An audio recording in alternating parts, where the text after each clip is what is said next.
Hello, everyone. Sawubona. In South Africa, where I come from, Sawubona is the Zulu word for hello. There's a beautiful and powerful intention behind the word because Sawubona literally translated means, I see you, and by seeing you, I bring you into being. So beautiful. Imagine being greeted like that.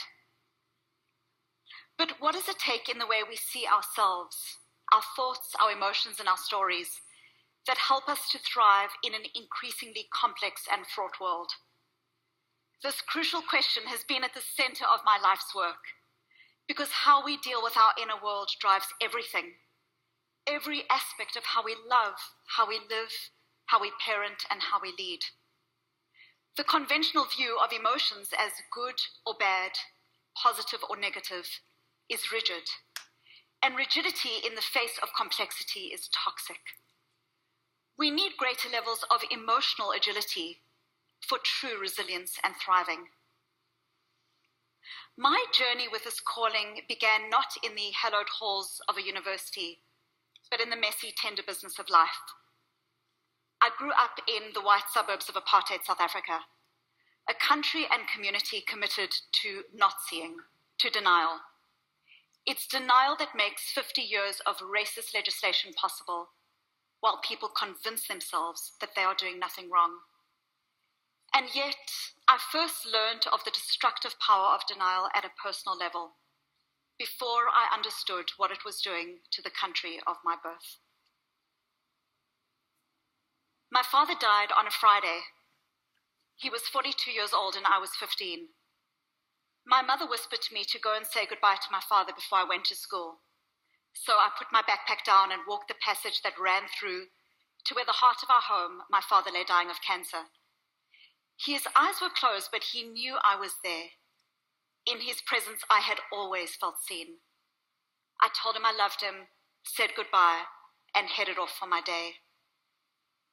At school, I drifted from science to mathematics to history to biology, as my father slipped from the world. From May to July to September to November, I went about with my usual smile. I didn't drop a single grade. When asked how I was doing, I would shrug and say, okay. I was praised for being strong. I was the master of being okay. But back home, we struggled. My father hadn't been able to keep his small business going during his illness, and my mother alone was grieving the love of her life, trying to raise 3 children, and the creditors were knocking. We felt as a family financially and emotionally ravaged, and I began to spiral down, isolated, fast. I started to use food to numb my pain, binging and purging, refusing to accept the full weight of my grief. No one knew, and in a culture that values relentless positivity, I thought that no one wanted to know. But one person did not buy into my story of triumph over grief. My 8th grade English teacher fixed me with burning blue eyes as she handed out blank notebooks. She said, write what you're feeling. Tell the truth. Write like nobody's reading. And just like that, I was invited to show up authentically to my grief and pain. It was a simple act, but nothing short of a revolution for me. It was this revolution that started in this blank notebook 30 years ago that shaped my life's work, the secret, silent correspondence with myself.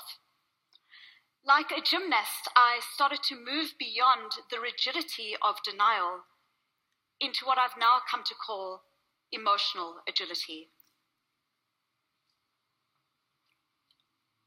Life's beauty is inseparable from its fragility. We are young until we are not. We walk down the streets sexy until one day we realize that we are unseen. We nag our children and one day realize that there is silence where that child once was, now making his or her way in the world. We are healthy until a diagnosis brings us